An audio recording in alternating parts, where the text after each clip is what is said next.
Bueno, este videito es sencillamente un intento de explicar cómo el cristianismo ortodoxo ha entendido a la Virgen María por 2000 años de historia, un poco más de 2000 años de historia. Y esta primera parte es solo la introducción porque en realidad pues hay mucho material para cubrir. Eh, pero pues los temas que por lo general son conflictivos y son difíciles de entender del cristianismo ortodoxo, sobre todo desde la perspectiva ya sea ateísta o de otras religiones o inclusive el cristianismo protestante, son muy interesantes. Entonces vamos a ver cómo ese cristianismo ortodoxo, que incluye no solo la Iglesia Católica, sino también los ortodoxos de Oriente, los ortodoxos del Este, que comparten eh, casi en la totalidad esta misma perspectiva que vamos a ver aquí, pues de dónde tienen ellos esas razones para hacer esas cosas. Este video va a estar presentado y este tema voy a hacer mi mejor intento de que sea 100% basado en referencias bíblicas, exclusivamente, muy raramente de pronto mencione algo aquí y allá, pero todo va a ser con base en la Biblia. Eh, También vamos a ver inicialmente otros conceptos fundamentales que son muy claves de tener claros para poder comprender cómo se construye el entendimiento, porque es por revelación, acerca de la Santísima Virgen María. Eso también nos va a servir para otros temas. Y les prometo que va a ser muy interesante teológica e históricamente, así ya sea que no se compartan eh, pues estos conceptos de la misma manera, por lo menos se pueden entender el porqué teológicamente, el porqué bíblicamente y el porqué históricamente, pues hacen parte de todo esto. Así que va a ser un aprendizaje garantizado, ya sea que se comparta o no con estos conceptos, con estas creencias. Y sin embargo, pues el estudio es limitado, no voy a poder cubrir todo, o sea que no es exhaustivo. Y esos temas marianos, llamémoslos, que por lo general causan diferencias inclusive entre el mismo cristianismo, sobre todo con los protestantes, es conceptos de que, por ejemplo, la Santísima Virgen María es llamada la Madre de Dios, o la llamamos la Madre de todos los creyentes, o la Madre de la Iglesia, o que cuando se le llama que ella es el arca de la nueva alianza, por ejemplo, o que ella es la nueva Eva, o por ejemplo que ella es la reina del cielo, o por qué se hace intercesión ante ella y otros temas similares. Entonces espero que podamos cubrir todos esos, como les digo, bíblicamente. Bueno, entonces primero viene la introducción. Hay que establecer unos conceptos muy importantes, principios para el estudio. Entonces vamos a ver lo que la misma Biblia nos dice acerca de ello para comenzar a entrar en el tema. Después vamos a traer a colación esos principios fundamentales que son básicos para poder entender y construir la lógica con la que se miran las cosas, entender cómo ese cristianismo ortodoxo ha visto bíblicamente y en su tradición y en lo que se ha creído por más de 2000 años las cuestiones acerca de la Santísima Virgen María. Y vamos a ver otros aspectos de cómo eso se puede aplicar adecuada o inadecuadamente y cuál es la enseñanza oficial de la Iglesia Católica. Eso será la introducción. Ya después comenzamos a ver los temas que mencioné anteriormente. Tengamos en cuenta entonces, los invito a que miren en sus Biblias. En Primera de Tesalonicenses, Dios mismo nos dice que lo examinemos todo, que no dejemos algo sin examinar con respecto pues a nuestra fe, a nuestra creencia en Él, que lo examinemos todo y que retengamos lo que es bueno y lo que no, pues lo desechemos. Entonces, esta es una invitación bíblica de estar abiertos a lo que se les va a presentar aquí, que es bíblico, y que lo examinen y retengan lo que es bueno, y si ven algo que no es bueno, pues que lo dejen pasar. También vamos a usar lo que nos dice el Salmo 119, de que la suma de la palabra es la verdad. no es solo un versículo, no es solo un verso. No se deben establecer principios de fe con base en un solo pedacito. Nos lo dice aquí el Salmo 119. Es la suma, es el conjunto, es la totalidad de la palabra lo que es verdad.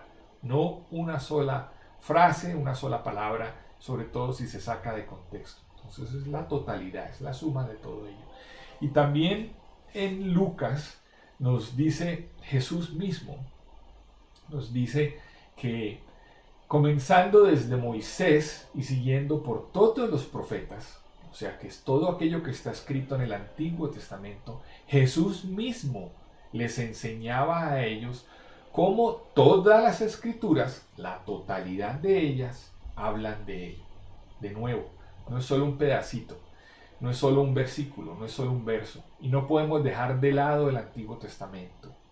Repetidamente en el Nuevo Testamento, en varias situaciones, en varios sitios, nos dice que todas las escrituras, que todo lo que han escrito los profetas, etcétera, etcétera, forma parte del mensaje de Dios. Entonces debemos considerar eso también, muy clave para nuestros estudios bíblicos.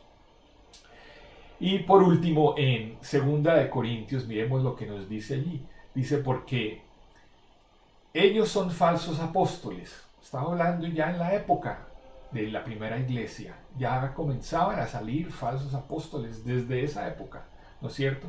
Y dice, obreros fraudulentos que se disfrazan de apóstoles de Cristo. O sea, unos apóstoles falsos se disfrazan como si vinieran en nombre de Jesús. Y dice que esto no debe sorprendernos, porque hasta Satanás mismo se disfraza de ángel de luz.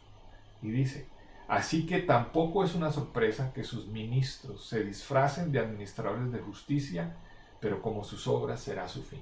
Entonces es una advertencia que desde la época de los primeros cristianos van a salir falsos ministros, falsos dirigentes, que van a decir que ellos son los que tienen la verdad de Cristo, y hay que tener cuidado. Entonces, todas estas cosas nos permiten tener un marco de referencia para analizar si alguna enseñanza nueva que ha salido en los últimos años, por ejemplo, es verdadera o no. Porque si es nueva y no ha estado desde el comienzo de la enseñanza de los apóstoles, pues es un criterio muy clave de que podemos ver, puede ser uno de esos falsos profetas. Bueno,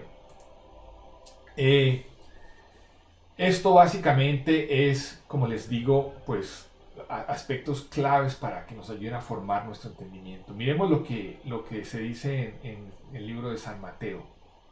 Muy importante. Dice, así que si alguien les dice, miren, aquí está el Cristo. O miren, no, es que es aquí en esta iglesia. No es en esa iglesia, es en esta iglesia, no sé qué. ¿Cierto? Pero si eso se desvía de la enseñanza de los apóstoles, la misma Biblia nos dice, ¿cierto? Si alguien les dice, mire, aquí está el Cristo, no, mire, allí está, no lo crean. Porque van a surgir todos esos falsos cristos, todos esos falsos profetas, que inclusive van a hacer grandes señales y prodigios para engañar inclusive a los elegidos. Entonces, la misma Biblia nos está diciendo que es muy importante mantenernos fiel a la enseñanza original, a la enseñanza inicial, no a las que van a surgir luego. Tengan eso en cuenta, considérenlo, pues lo dicen las Sagradas Escrituras, no lo digo yo.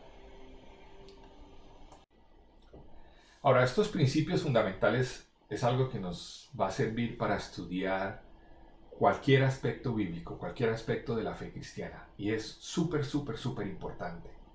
Y lo debemos tener presente casi que con cualquier primicia que se mencione. Hay estos tres criterios: ¿es bíblico o es no bíblico o inclusive es antibíblico? ¿No es cierto? Bíblico, pues es que está en la Biblia, que lo encontramos ahí en las Sagradas Escrituras, en el Antiguo o en el Nuevo Testamento. No bíblico es que no se encuentra, no lo dicen las Escrituras. Muchísimas cosas caen en estas categorías. O sea, todo cae en alguna de estas tres categorías. Cualquier cosa, cualquier concepto de fe, de creencia, teológico, etc., debe caer en estas tres categorías. Y debemos cada vez que tenemos un criterio, un principio, un concepto, examinar, ¿es bíblico o es no bíblico o inclusive es antibíblico? Que va contra lo que sí se dice en la Biblia, contra lo que sí se dice a veces explícitamente. Ahora, hay cosas que se dicen explícitamente, hay cosas que se dicen implícitamente, ya vamos a ver acerca de ello. Pero, ¿está en la Biblia o no está? ¿O va en contra de lo que sí está en la Biblia? Cada concepto, como le digo, para que examinemos a la luz de esto, un principio fundamental de estudio bíblico. Ahora, lo otro es lo que hablamos de que hay referencias, hay citaciones, hay cosas que están en la Biblia, escritas, que son explícitas o implícitas o abiertas a interpretación. Entonces, ¿qué es algo explícito? Algo que no es ambiguo, que se sabe de manera directa a qué se refiere, ¿no es cierto? Algo implícito no quiere decir que no sea válido, sino que se hace referencia a ello de una manera indirecta. Y para saber cuál es la referencia correcta, se tiene que entender el contexto para saber a qué se está refiriendo de una manera correcta. Y el contexto es el contexto histórico, el contexto cultural, el contexto del lenguaje, etcétera, etcétera. Y ya la interpretación depende del intérprete. El mensaje puede ser a veces directo o indirecto o implícito, pero hay muchas personas que lo entienden de manera diferente. Eso ya depende de ellos mismos, ¿cierto? Del intérprete. Por ejemplo, en el Evangelio según San Juan, ¿no es cierto? Cuando dice, levántate, recoge tu camilla y camina, ¿no es cierto? Eso pues, puede tener varias interpretaciones, ¿no es cierto? O cuando dice, anden en amor, en el libro de Efesios, ¿quiere decir que uno debe estar pisando encima del amor? No, ¿no es cierto? Hay un ejemplo que es explícito, levántese, recoja su camilla y camine. Es muy explícito, se entiende directamente, sin ambigüedades a qué es lo que se refiere. Pero anden en amor es un mensaje implícito, ¿cierto? Quiere decir que uno debe vivir así, amando al prójimo, ¿no es cierto? No quiere decir que uno esté caminando sobre una plataforma o algo que se llame amor. Bueno, creo que eso es muy básico, pero es muy importante que lo mantengamos presente. Otro aspecto fundamental que entender es a lo que se llama una tipología bíblica. Jesús mismo lo muestra cuando dice que enseñó a sus discípulos lo que el Antiguo Testamento decía de él. Todo eso es tipología bíblica, porque son los aspectos que muestran la relación que se encuentra a través de las Escrituras, la relación de las cosas del Antiguo Testamento y cómo tienen que ver con su venida al mundo o con las cosas que se encuentran en el Nuevo Testamento. De eso es lo que se trata. Y se debe comprender que la tipología bíblica es parte de las Escrituras de Dios. Eso es lo que lo hace verdad y profética en esos aspectos, ¿no es cierto? Entonces esa tipología viene de los tipos, que quiere decir de las cosas, de las personas o los eventos o los objetos, cómo tienen relación o representan algo en la contraposición en el Nuevo Testamento. Por ejemplo, los corderitos eran una tipología, ¿cierto? Una cosa que representaba a nuestro Señor Jesucristo, ¿no es cierto? Adán es la tipología de Jesucristo, ¿no es cierto? Específicamente lo menciona la Biblia en Primera de Corintios, lo dice Pablo, ¿no es cierto? Entonces, entender ese paralelo entre ciertas cosas que están escritas del Antiguo Testamento y con cómo se hace su cumplimiento, eso es parte de la tipología. Por ejemplo, también tenemos el rey David, ¿no es cierto? Es la tipología de Jesucristo Rey, que es lo que es parte de las profecías. Entonces, para entender esa tipología adecuadamente, uno debe mirar en la intención espiritual de lo que ella quiere decir, más allá de su significado literal. Yo creo que todos los que han estudiado las Escrituras pueden darse cuenta de este aspecto de la tipología. Bueno, otros aspectos fundamentales. Entendamos unos términos claves. Por ejemplo, el término de adoración y de veneración, como tengo aquí en la slide, en la presentación, ¿no es cierto? Adoración es el honor que se dirige exclusivamente a Dios. Y esto es como se entiende hoy en día adoración. En otras culturas y en otros tiempos inclusive se entendía diferente y el significado de las palabras va cambiando en el tiempo. Pero por términos generales podemos decir que adoración nosotros hoy en día entendemos que es ese honor que se dirige solo a Dios. ¿Ok? Y veneración es el honor que se da a las criaturas. Porque a las criaturas también se les da honor.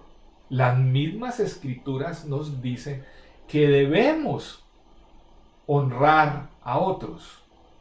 ¿Ok? Creo que escribí mal, me perdonan, honorar no, es honrar.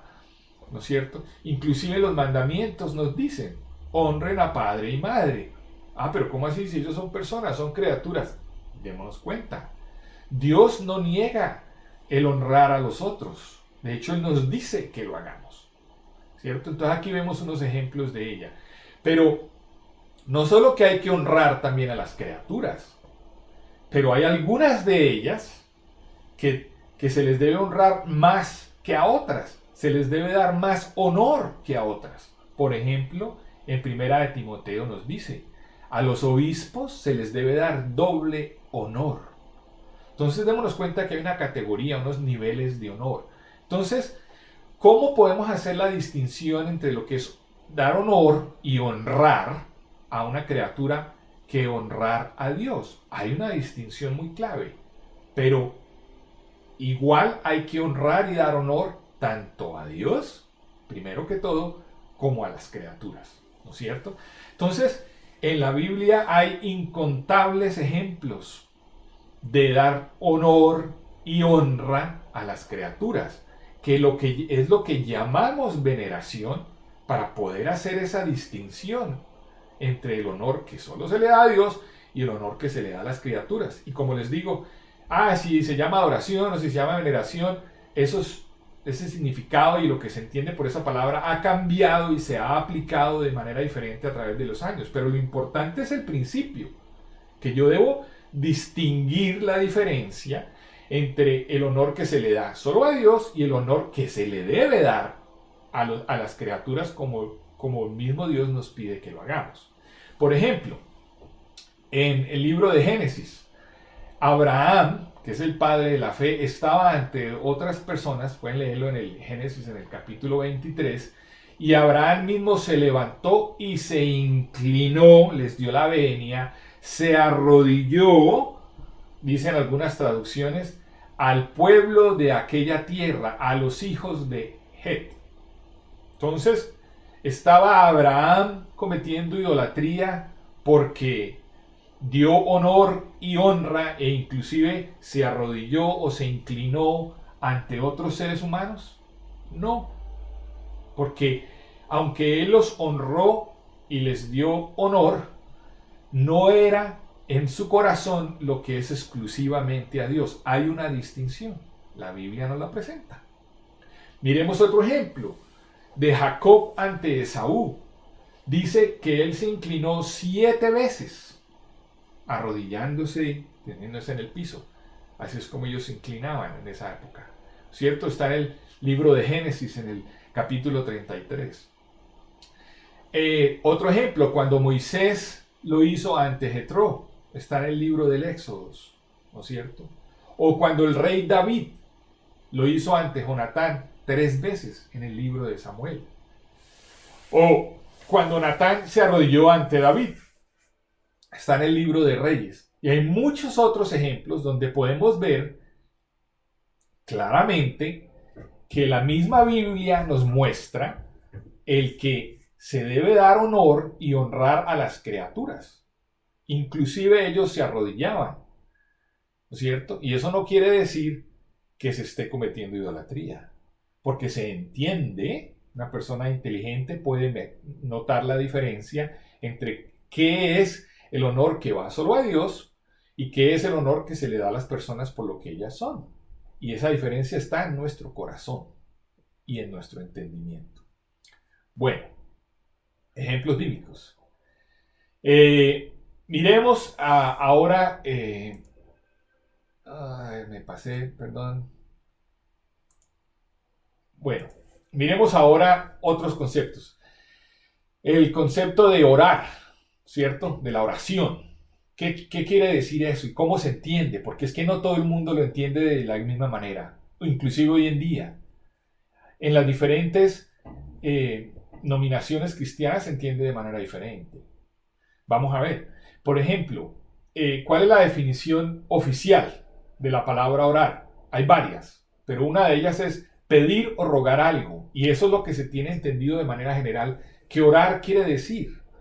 La palabra orar no se usa solamente en el contexto religioso, se usa en el contexto literario también, se usa en el contexto cuando la persona da un discurso y hace una oración, o ora, o dice cosas, etc. Entonces hay que encajarla adecuadamente. Pero orar básicamente quiere decir pedir o rogar algo. Inclusive en mucha literatura uno encuentra que dice, esta persona le está orando a esta otra persona acerca de, etcétera, etcétera. O sea, quiere decir que le está pidiendo, le está rogando a alguien acerca de otra cosa. Eso es lo que orar quiere decir en realidad, es pedir o rogar. Ahora, en el contexto religioso, pues nosotros tenemos la tendencia a verlo como que es o una comunicación directa o una petición específica que hacemos, ¿no es cierto? Y la oración puede ser mental, en mi cabeza nomás, o puedo hablarla, decirla, o puedo inclusive cantarla, o puedo inclusive escribirla, ¿no es cierto? Pero entonces hay una diferencia. Cuando yo le pido a alguien por algo, o le ruego a alguien por algo, o le solicito algo a alguien, pues no es lo mismo que si lo hago a Dios. Pero sigue siendo oración. Entonces, hay una distinción entre cuando se ora a Dios o cuando se le ora a alguien diferente, sin que quiera decir que a esa persona se le entienda que es Dios. No. Ahora, tenemos la tendencia a llamar cuando se tiene esa comunicación con Dios, pues adoración. Y cuando se tiene esa comunicación con las criaturas, veneración. Habiendo entendido lo que miramos en la presentación, en la página anterior, que adoración es la que solo va a Dios y veneración es la que va a las personas. Entonces, en inglés esa palabra adoración se le llama worship en inglés, ¿ok? Pero como les digo, es el entendimiento de que ese nivel, esa categoría, solo se le da al Creador y al Redentor, solo a Él. Pero no quiere decir que no se pueda tener o ese honor, o esa honra, o esa comunicación, o ese pedirle a las criaturas, ¿no es cierto? Entonces esa adoración, ese worship es solo para el Creador y el Redentor, eso se debe entender. Pero worship no es solo comunicación. En toda la historia bíblica había un criterio súper especial que precisamente marcaba esa diferencia entre el honor y la honra que se le da solo a un Dios contra el que se le da a una criatura, y era el ofrecer sacrificios. Por eso es que en las Escrituras se encuentra que es idolatría darle sacrificios a otros dioses que son falsos. Y solo el único creador y Dios verdadero es al que se le debe ofrecer sacrificios. Y en el contexto bíblico, worship, adoración, siempre incluía y evocaba el darle sacrificios al único creador verdadero. Lo podemos ver en los libros de Levíticos y en los libros de Éxodo. Los invito a que miren eso allá. Ahí están las referencias. Entonces, ese honor y esa honra que se le da solo a Dios, que es basado principalmente en sacrificios que solo se le dan a un creador, que no se le dan a una criatura, Adicionalmente, tienen la devoción y el agradecimiento y se ofrecían sacrificios por devoción, sacrificios por agradecimiento, sacrificios por expiación, por obediencia, por dedicación de las cosas, etcétera, etcétera, etcétera. Todo esto es muy clave entender esas diferencias. Entonces, vemos que adoración no es sencillamente arrodillarse. No, nosotros ya vimos, Abraham se arrodilló y no los estaba adorando, les estaba dando honor y honra, les estaba dando veneración. Entonces, uno no puede decir, porque está arrodillado, está adorando. No, puede estar venerando, ¿no es cierto? O porque está cantando, está haciendo worship. No, worship y cantar no es lo mismo. Adoración y cantar no es lo mismo. Uno puede adorar cantando, pero cada que canta no quiere decir que esté adorando. ¿Cuántas canciones no vemos en el mundo a cosas mundanas? Eso no es adorar, es una comunicación. Entonces uno no puede irse a un extremo y decir cada vez que ve a alguien que está arrodillado o que está cantando o que está adorando, entonces está haciendo worship como si fuera para Dios. No. Cuando la persona comprende la distinción y la diferencia entre adoración y veneración y la diferencia entre orar y las diferentes maneras de orar, uno no puede decir cada que ve a alguien arrodillado entonces es porque está haciendo worship, es porque está adorando, o cada que está cantando. No. Ese paralelo entre cantar y orar y adorar es básicamente algo que ha surgido en los últimos 100 años y es en la manera en la que muchos cristianos se comunican con Dios. Y eso está muy bien. Orarle a Dios y cantarle a Dios.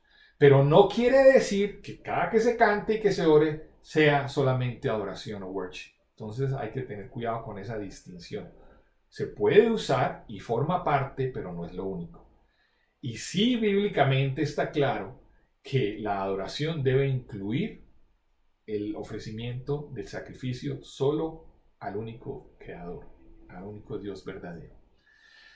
Entonces, la adoración puede contener esos elementos, esas expresiones humanas, pero no quiere decir que eso la defina y que eso la limite. Bueno, vamos a ver otros puntos claves. Aquí está un poquito más llena esta página, pero por favor, vamos juntos de la mano aquí con esto. Hay otras expresiones que se pueden tener tanto a Dios como a las personas o a la obra de Dios, ¿cierto? A las obras de Dios se les dan elogios. Eso se llama praise en inglés.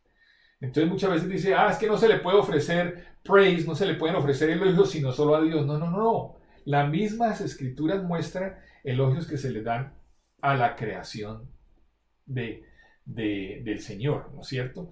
Y el significado en español es elogios, es praise en inglés. Otras expresiones, como hablábamos, es el cantar, hay el ofrecer peticiones, el ofrecer ruegos, el ofrecer gracias, el dar gracias por las cosas, el dar reconocimiento del poder, de la fuerza, de la sabiduría, del amor, de la misericordia, de la bondad, de la compasión, de la generosidad, etcétera, etcétera, ¿no es cierto? Hay también lamentaciones, en las que son llantos, tristezas o sufrimientos, no necesariamente quejas, no sé, pero están en esa categoría, ¿no es cierto? Y el dar honor, el dar gloria, el dar el poder, el dar la posición que ya vimos que únicamente el Creador se merece, o la posición que una persona se merece, que nos lo dicen las Escrituras como ya lo vimos, ¿no es cierto? Vamos a ver otros ejemplos aquí acerca de esto para que veamos que es bíblico. Por ejemplo, ejemplos bíblicos de estas expresiones a la misma creación de las criaturas en el primer libro de Samuel. Dicen, y cantaban y decían, Saúl hirió a sus 1000 y David a sus 10,000. Le estaban cantando a David. A David le estaban cantando. No podemos decir entonces que porque el pueblo de Israel le estaba cantando a David estaban cometiendo idolatría. No. Es un ejemplo bíblico en el que la Biblia nos manda en dar elogios y reconocer a esa persona por lo que Dios ha hecho en ella, ¿no es cierto? Inclusive cantándole. Eso no está mal, es bíblico, ¿no es cierto? Ah, no, es que siempre que alguien le cante a algo que no sea Dios está mal. Bueno, ¿es bíblico o es no bíblico o es antibíblico? Porque eso no está en la Biblia, ¿cierto? Es no bíblico y va en contra de lo que sí está en la Biblia, como estos ejemplos. Muy clave, bíblico, no bíblico, antibíblico. En el libro de Jueces, por ejemplo, decía, se refería a la hija de Jefté, y dice que salió a recibirle con panderos y danzas a su papá. Y eso también es una tipología, ¿no es cierto? Pero ese cuenta, era a su papá, era una criatura, ¿ok? Eso no está mal.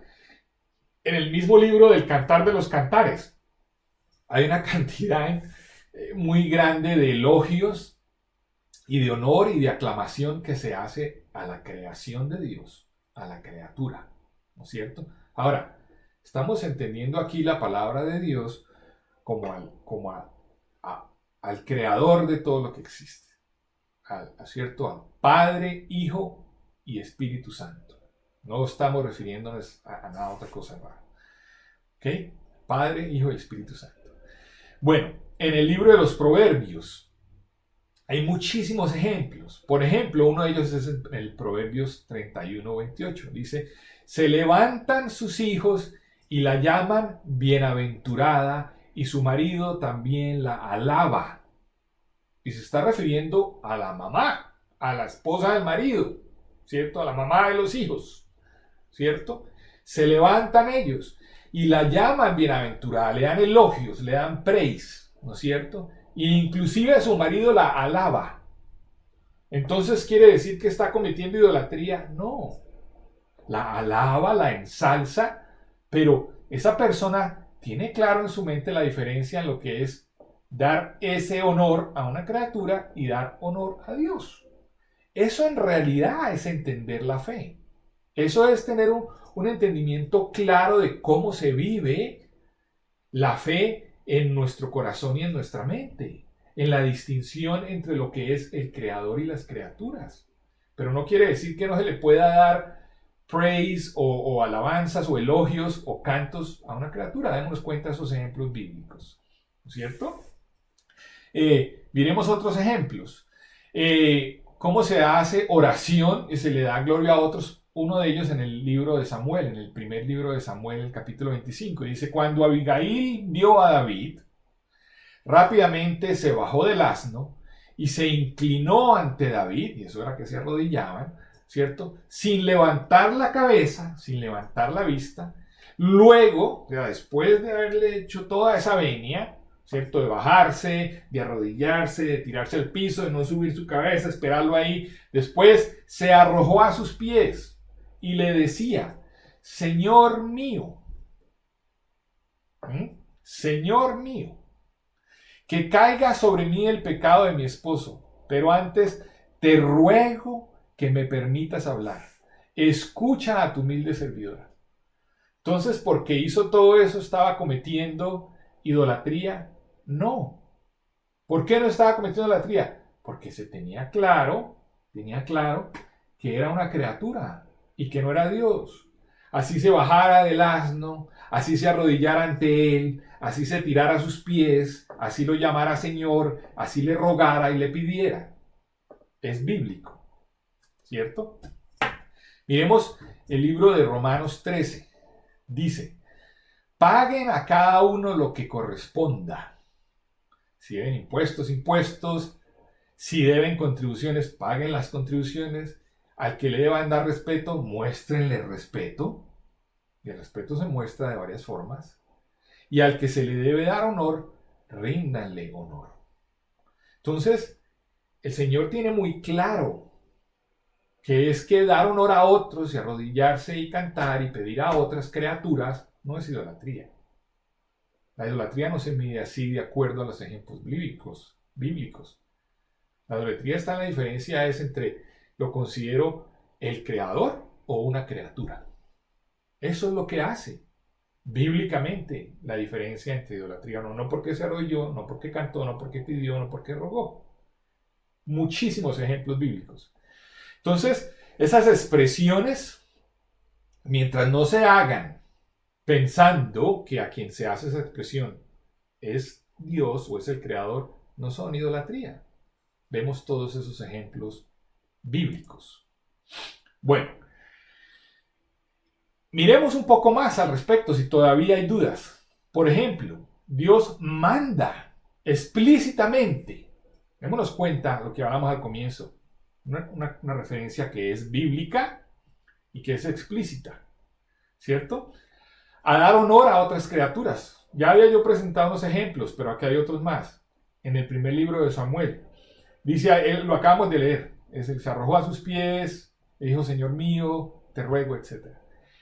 Y acabamos de leer también Romanos. Miremos en Filipenses, por ejemplo.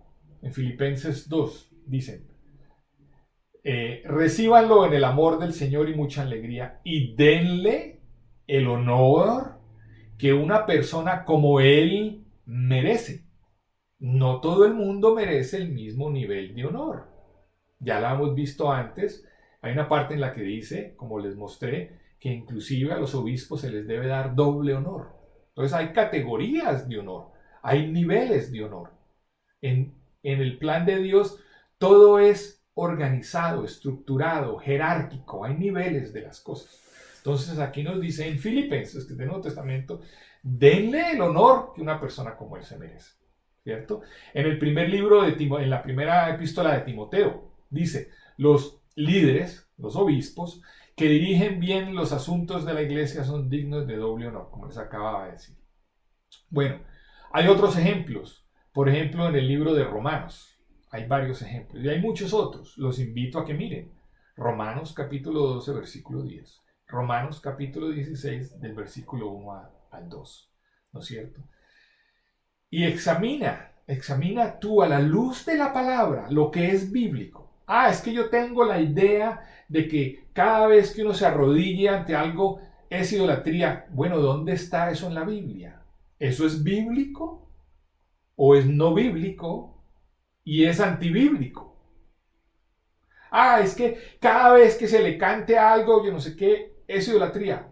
¿Es eso bíblico o no bíblico y antibíblico? Y hay que pasar todos esos principios y todos esos conceptos que tenemos a través de estos filtros.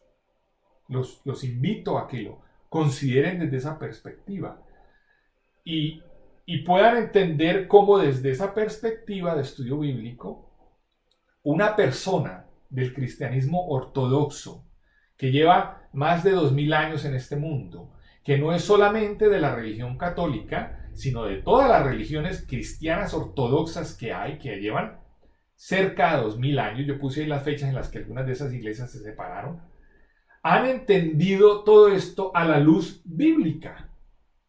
Y no es una enseñanza de los últimos años, nueva, de que no, es que si se arrodilló, entonces ya de ipso facto, por defecto, está cometiendo idolatría. ¿De dónde nació ese concepto? Porque eso no es bíblico y no es apostólico, es nuevo. Eso no es como el cristianismo se ha vivido en el cristianismo original, es decir, en el ortodoxo, por 2000 años. Entonces, todos esos criterios nos ayudan a considerar y sopesar qué tan correcto es ese juicio que yo le aplico a otra persona cuando digo, usted es un idólatra porque usted está haciendo esto y esto y esto. Bueno, esos conceptos, ¿dónde están en la Biblia? Ustedes pueden citar algunos, no hagas imágenes y todo eso. Ya iremos a ver todos esos en detalle.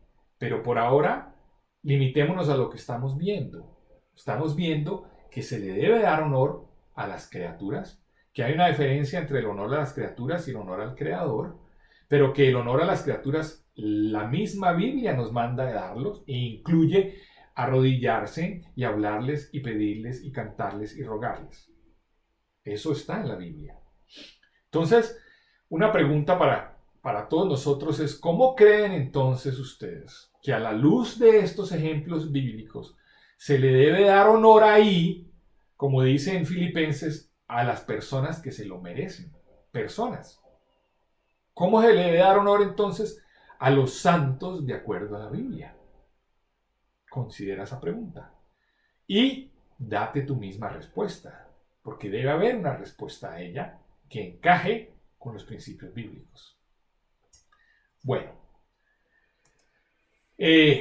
vamos a ver otro concepto. Es el concepto de mediador o intercesor. Es muy, y como les digo, esto no es exhaustivo, hay mucho por cubrir. Yo solo estoy nombrando aquí unas cositas para considerar, pero hay mucho más. Pero para que comenzamos a tener esas cosas en cuenta y de pronto a veces a expandir nuestro entendimiento del tema. Bueno, mediador es aquel que se pone entre dos partes. Hay dos personas y se pone en medio, es el mediador, para ayudar a reconciliar las dos partes entre ellas, ¿no es cierto?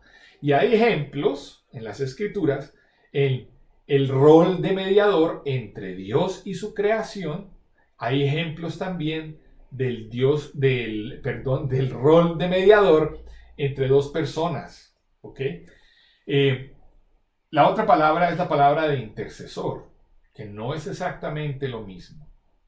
Intercesor, y hay una diferencia bíblica, inclusive hoy en día en el lenguaje.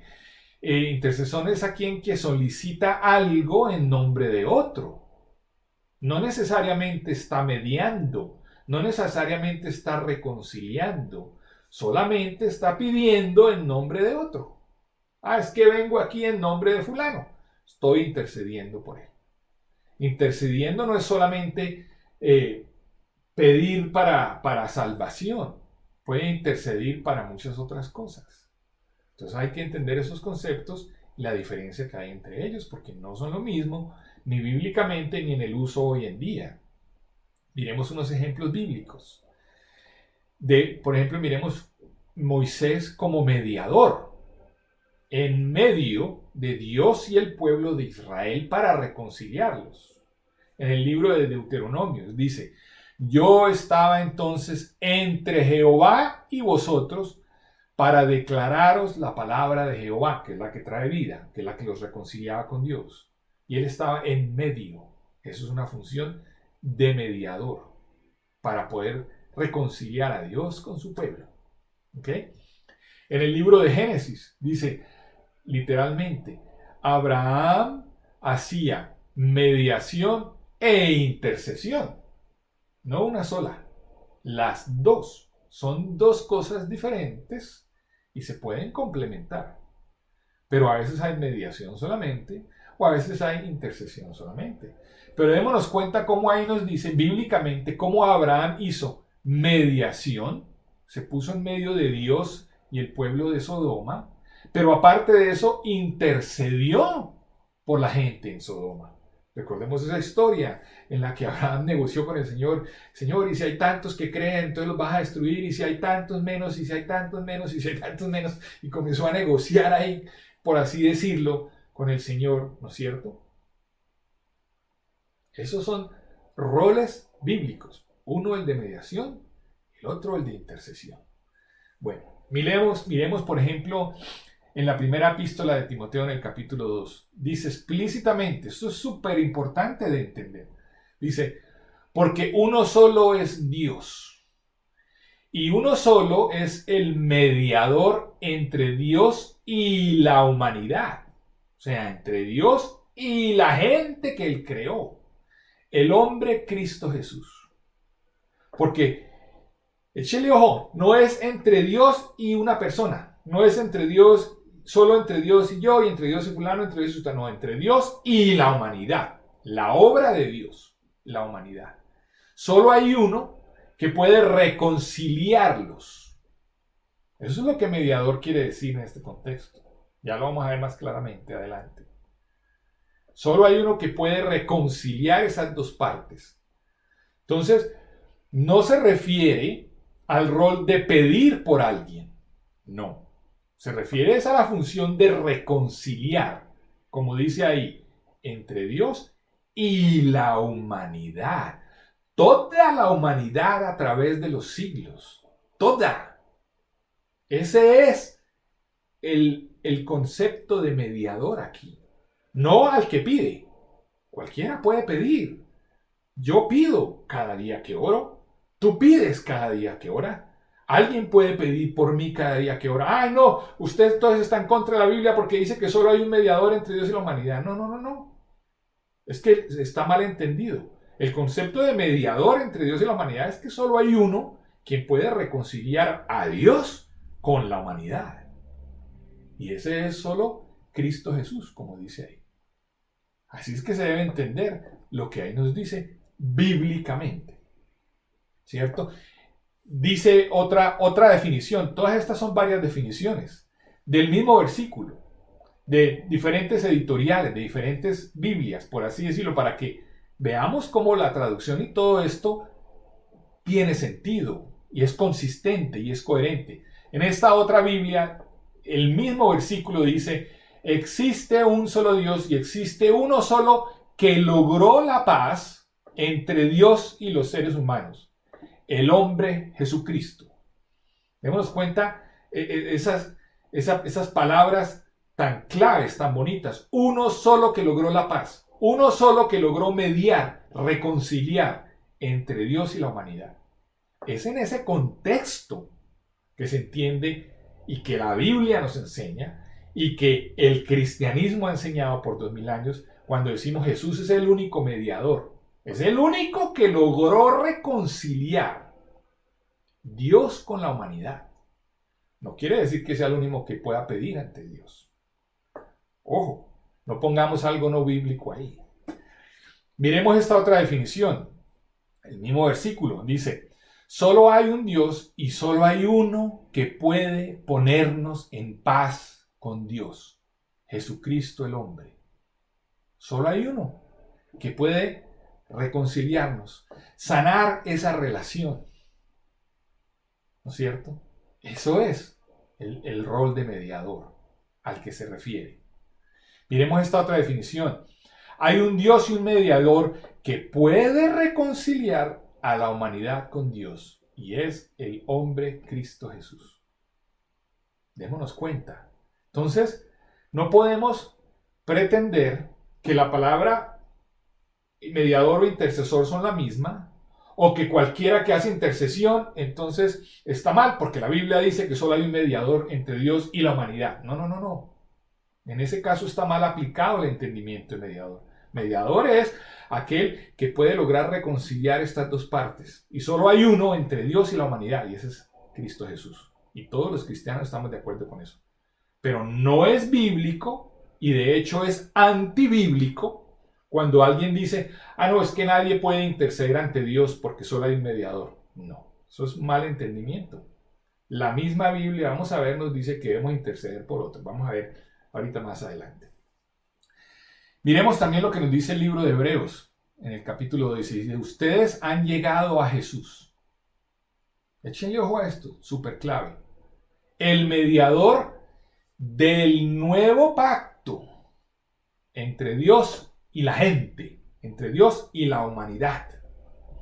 Él es el mediador del nuevo pacto, el que con el nuevo pacto reconcilia a Dios con la humanidad. Espero que eso quede muy claro, porque todo esto tiene que ver en cómo se entiende que alguien haga intercesión por mí, o inclusive que alguien haga mediación por mí, o por cualquiera de nosotros. Ah, no, es que solo Dios, solo Jesucristo puede hacer mediación. Jesucristo es el único que hizo mediación y que logró reconciliar y que logró la paz y que logró ser aceptados entre Dios y la humanidad. Y Él lo hace con cada uno de nosotros. Pero eso no quiere decir que no puedan haber personas que interceden por otras o que haya mediación de unos por otros. No. Démonos cuenta, muy clave. Un poco más ejemplos. Miremos aquí, bíblicamente, cómo Dios mismo, ¿cierto?, nos dice que debemos interceder por otros. Miremos este ejemplo en Génesis, en el capítulo 20. Dice: ahora devuelve la mujer a su esposo. Échele ojo. Y él orará por ti. Aquí está hablando Dios y le está diciendo: devuélvale la mujer a su esposo. y Él va a orar por usted. Eso lo está diciendo. Y dice, porque Él es un profeta. Entonces vivirás. Pero si no la devuelves, puedes estar seguro de que tú y todo tu pueblo morirán. Aquí vemos no solo a Dios diciéndole que para que Él se salve, otro tiene que orar por Él. Échenle ojo, súper importante comprender esto. Dios mismo, el mismo Creador, está diciendo que se requiere que otro que es un profeta ore por él mismo, porque si no, no va a vivir. Uy, ¿cómo así? Ay, ¿por qué no le ora usted directo a Dios? Sí, él le oró directo a Dios. Y Dios le contestó y le dijo, él que es profeta debe orar por usted para que usted viva. Eso es clave entender qué está pasando ahí. Miremos otros ejemplos en el que el pueblo de Dios pide a otros por intercesión. En el libro de Éxodos, el pueblo de Dios, ¿cierto?, le pide a Moisés para que interceda ante Dios y les quite las serpientes. Ah, no, pero ¿por qué no oró cada uno de ustedes directo con Dios? Sí, también. Pero dése cuenta que Dios dispone de mediadores o intercesores que tienen más nivel, por así decirlo, y a los que Dios atiende más su intercesión, como lo acabamos de ver en el ejemplo de Génesis, ¿no es cierto? Mire cómo, por ejemplo, miremos cómo en el libro de Timoteo, en el primer libro, en la primera epístola de Timoteo, en el capítulo 2, miren lo que dice. Exhorto ante todo a que se hagan rogativas, oraciones, peticiones y acciones de gracias por todos los hombres. O sea, a que nosotros intercedamos por todos los hombres. Nos está mandando Dios, su palabra, ante todo, a que roguemos, oremos, pidamos y demos gracias por otros, por todos los hombres. Y después nos aclara, porque esto es bueno y agradable delante de Dios nuestro Salvador. Entonces, ojo, si yo digo, es que eso está mal y eso no lo debemos hacer, ¿es eso bíblico o es no bíblico?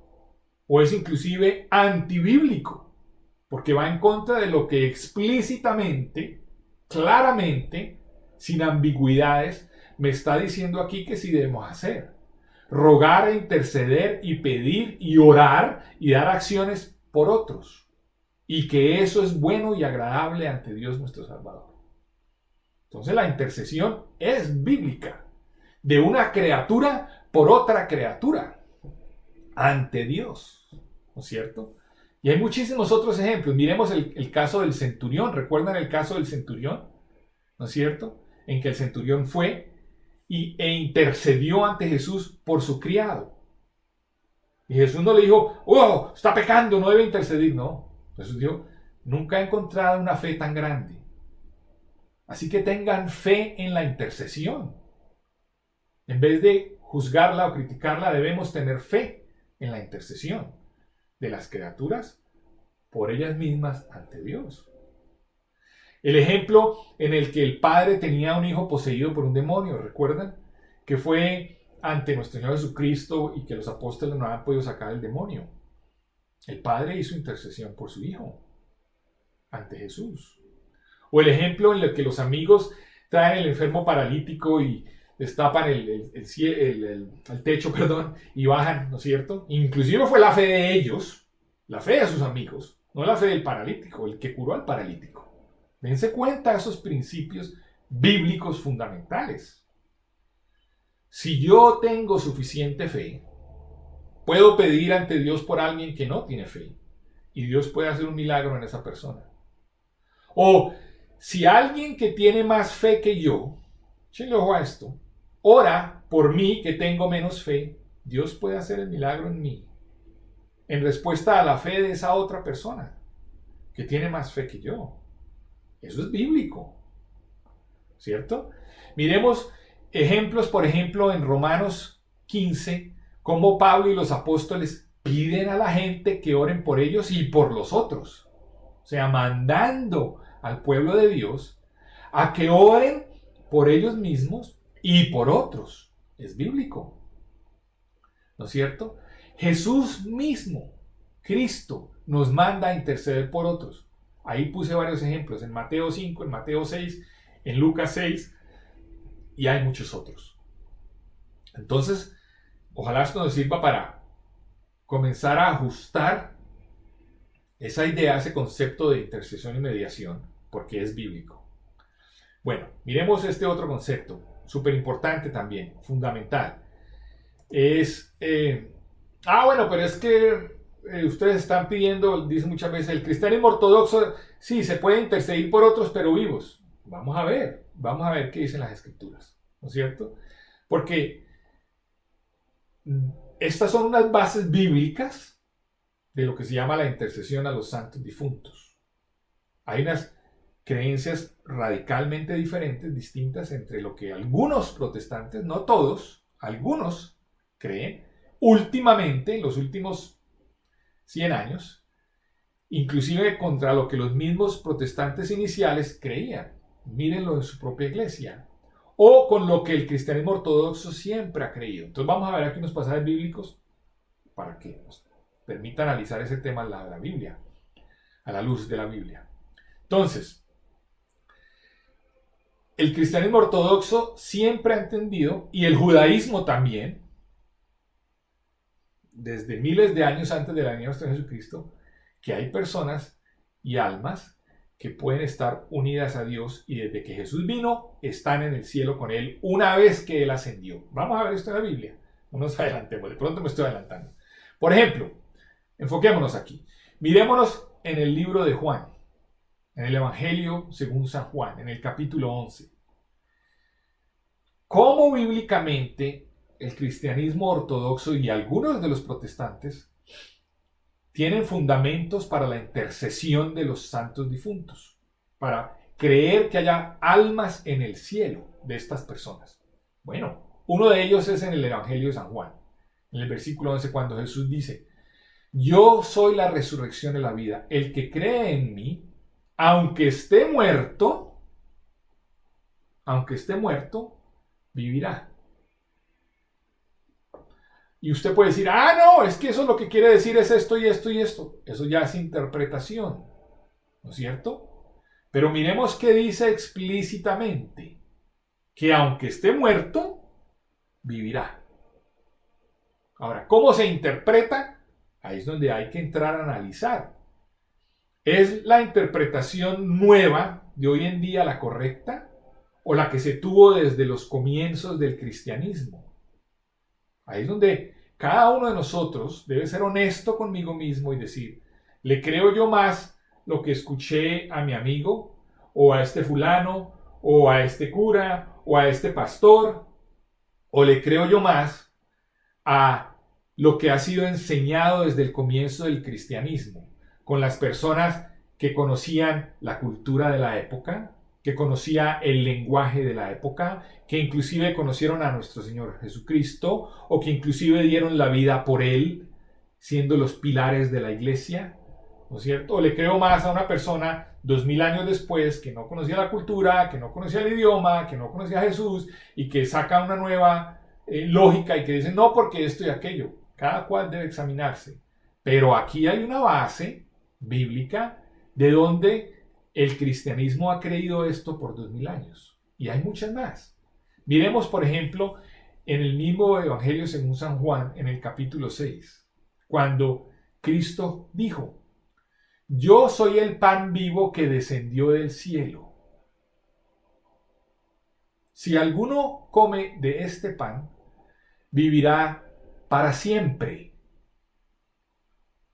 No, es que eso quiere decir que en el futuro va a resucitar. Eso no es lo que dice. Dice que vivirá para siempre, no en el futuro. Vivirá para siempre quiere decir, si muere en cuerpo, su alma no muere, vive para siempre. Eso es lo que está diciendo. Y cuadra con lo que dijo en Juan 11, a propósito. Vivirá para siempre. ¿Ok? No, que es que yo no creo que esa sea la interpretación. Bueno, eso es entendible. Ojalá entienda también cómo el cristianismo ortodoxo por 2000 años ha entendido esto. Que hay personas que sus almas no mueren. Su cuerpo muere. Pero su alma, como dijo Cristo, literalmente y explícitamente, vivirá para siempre. Miremos el mismo capítulo 6 de Juan. Cristo repite, el que come, repite, ¿no? Insiste, el que come mi carne y bebe mi sangre, permanece en mí y yo en él. Permanece. No se va de pausa por miles de años hasta que yo vuelva. No, ahí no dice eso. Dice, permanece en mí y él está vivo. ¿No es cierto? Para los cristianos, Jesucristo está vivo. Y ahí dice él, permanece en mí y yo en él. Ahora, puede ser que no entendamos estas cosas claramente, eso es comprendible.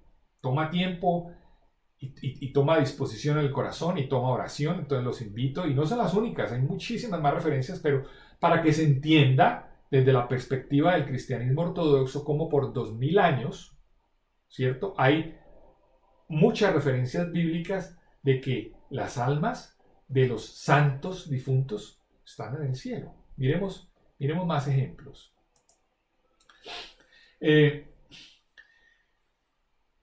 No solo no solo se entiende de que esas almas están en el cielo, sino que además ellos forman parte de otras cosas. Vamos aquí, por ejemplo, que llevan nuestras oraciones a Dios.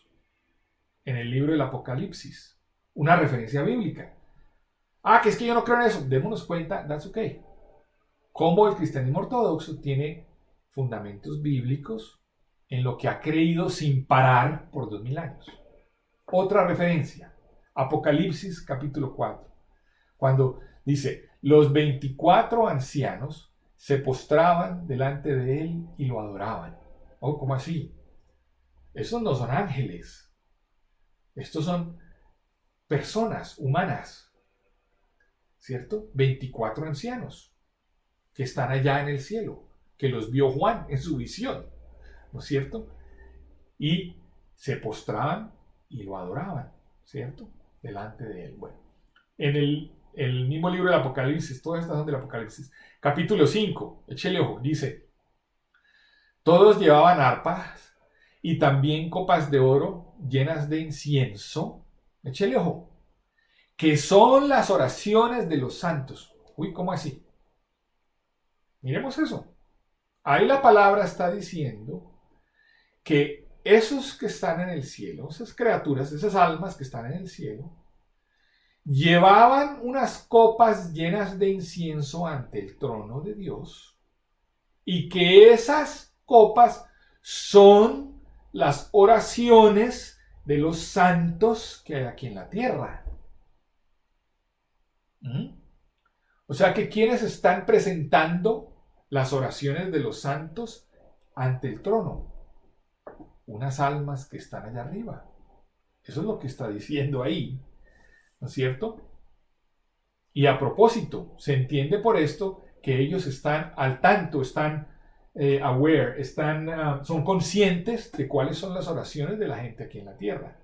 No por su propio poder, no porque ellos sean omnipotentes, no, por el poder de Dios. Dios, estando ellos allá con Él los deja que estén al tanto de las oraciones de acá.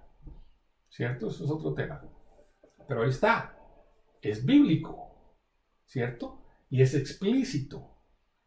Hay unos niveles que tienen interpretaciones, algo que se pudiesen interpretar. Sí, sí los hay. Mira tu interpretación de hoy en día, si es nueva, si ha salido en los últimos tiempos, o si es la misma interpretación ortodoxa que se entiende desde el principio de la iglesia por 2000 años. Miremos otra referencia, el Apocalipsis 8. Dice, otro ángel vino entonces y se paró ante el altar, con un incensario de oro, y se le dio mucho incienso para añadirlo a las oraciones de todos los santos sobre el altar de oro que estaba delante del trono. Démonos cuenta, ¿no es cierto? Un ángel también añadiendo a las oraciones de los santos en la tierra. Échale ojo, muy clave. Entonces ellos están al tanto de esas oraciones y participan, forman parte, ¿no es cierto? Tienen un papel, ¿cierto? De traer y presentar esas oraciones, ¿no es cierto? O de añadir a las oraciones. Es bíblico. Que ¿cómo se entiende? ¿Cómo se interpreta? Bueno, te invito nuevamente. Mira la interpretación de los primeros cristianos que se ha mantenido por 2000 años sin cambio. Y mira a ver si lo que tú crees al respecto es algo nuevo que ha salido en los últimos 100, 250 años. Mira. Porque ya vemos que la misma escritura nos dice que van a venir luego falsas creencias. Entonces, si la tuya es correcta y es la original, y es la que se mantiene desde el principio, eso quiere decir mucho, pero si no, también quiere decir mucho. Miremos el Apocalipsis capítulo 9. Dice, vi a las almas de los que habían muerto. Oh, ¿cómo así? Sí, el cuerpo está en la tierra, pero el alma de los que creen en Jesús vivirán para siempre, dijo él. Van a permanecer con él, dijo Jesucristo. Y aquí nos está diciendo, vi a las almas de los que habían muerto. Dice, no dice vi su cuerpo, no, sus almas.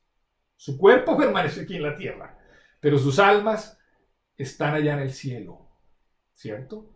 Los que están en gracia con Dios. Ahí lo dice, literalmente, ¿no es cierto? Y dice, vi a las almas de los que habían muerto, o sea, en el pasado, por causa de la palabra de Dios y de su testimonio, ¿cierto? Los creyentes, sus almas en el cielo, no su cuerpo. O sea que todavía no ha pasado la segunda venida de Cristo, ¿cierto? Y a gran voz decían, o sea, se comunicaban, dense cuenta, allá en el cielo, esas almas no solo llevaban nuestras oraciones ante Dios, sino se comunicaban con Él y le decían, Señor santo y verdadero, ¿hasta cuándo seguirás sin juzgar a los habitantes de la tierra y sin vengar nuestra sangre? O sea que el juicio final no ha pasado, porque están clamando que cuándo va a ser ese juicio, ¿no es cierto? Y dice, entonces se les dieron vestiduras blancas y se les dijo que descansaran todavía un poco más de tiempo hasta que se completara el número de sus consiervos y hermanos. Son familia, dése cuenta, los que están allá con los que estamos acá. Somos familia, somos hermanos, ¿cierto? Porque Cristo nos hace hijos de Dios, hermanos en Él, ¿cierto? Y dice que también sufrirán en el futuro la muerte con ellos. Entonces démonos cuenta, es bíblico que hay almas en el cielo de las personas que han muerto, que se comunican y oran ante Dios, ¿no es cierto? Y que son hermanos nuestros, ¿cierto? Bueno,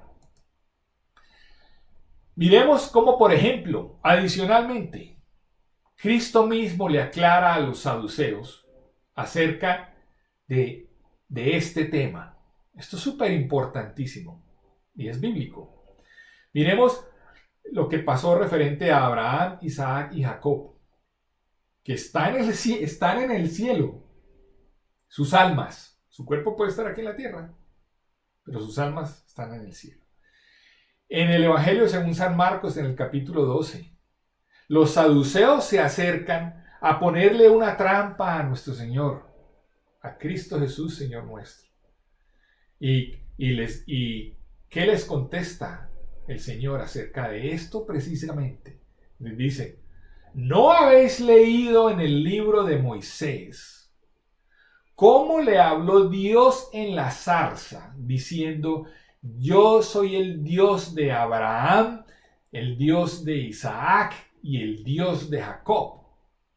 Dios no es Dios de muertos, sino Dios de vivo, así que vosotros mucho erráis. Mucho erráis cuando piensas que es que Moisés o Abraham o Jacob no están vivos con Dios.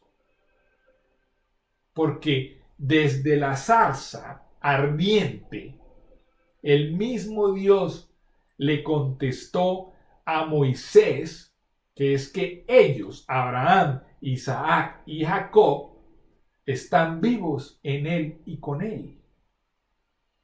Y eso fue lo que el Evangelio nos muestra que Jesús le dijo a los saduceos cuando cuestionaron eso.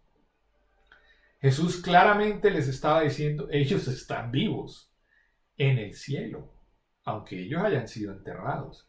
Su cuerpo está aquí, pero sus almas están allá y están vivos. Porque Dios es un Dios de vivos, el Dios de Abraham, de Isaac y de Jacob, que están vivos, sus almas en el cielo. Jesús mismo habló con los santos difuntos de Moisés y Elías. Si hablar con los santos que ya están difuntos es pecado por defecto, entonces Jesús hubiese cometido pecado cuando él tuvo la transfiguración en el monte. Pero él no pecó. Y él habló con dos personas que ya estaban muertas. Y eso es muy diferente a la necromancia. A otra parte en la Biblia en la que dice acerca de los muertos, ya lo voy a aclarar. Pero pongamos cada cosa en su lugar. Jesús mismo, Cristo mismo, habló con unos santos difuntos en el monte de la transfiguración, con Moisés y con Elías. Lo vemos en el libro de Mateo, en el capítulo 17, versículo 3, y en el libro de Marcos, en el capítulo 2, versículo 4. Entonces, ¿qué pasó cuando Jesús habló con ellos? Eso no es pecado, porque Jesús no pecó. Jesús nos mostró que Él destruyó esa barrera entre el cielo y nosotros, ¿cierto? Que Jesús, siendo hombre, hizo accesible el cielo a nosotros. Y que comunicarse con los santos que están en el cielo no es pecado porque Él lo hizo adecuadamente. Pero son porque son santos que están en el cielo, no cualquier muerto. ¿No es cierto? En el libro de Lucas, en el capítulo 9, miremos cómo los santos están en gloria. Dice, aparecieron entonces dos hombres y conversaban con él, con Jesús. Conversaban, ¿cierto? Jesús aquí en la tierra, dos almas que están en el cielo, conversaban con él, ¿cierto? Eran Moisés y Elías. Dice que rodeados de gloria, súper clave. ¿Por qué rodeados de gloria? Porque ya están santos, ya están en el cielo. Y en el cielo no puede entrar nada imperfecto. Vamos a verlo ahorita más tarde en las referencias bíblicas. Entonces, ya están perfeccionados en Cristo. ¿Bien? Y en gloria. Y hablaban de la partida de Jesús, la cual se iba a cumplir en Jerusalén. Todos, en el cielo y en la tierra, somos el cuerpo de Dios. No solo los que estamos aquí en la tierra. Los que ya murieron en gracia con Dios, ¿acaso dejan de formar parte del cuerpo de Dios? Pues el cristianismo ortodoxo nos ha enseñado que, como Jesús lo dice y lo dicen las Escrituras, todos somos un solo cuerpo. Así se haya muerto la persona aquí y su cuerpo material esté aquí, su alma sigue formando parte del cuerpo de Dios.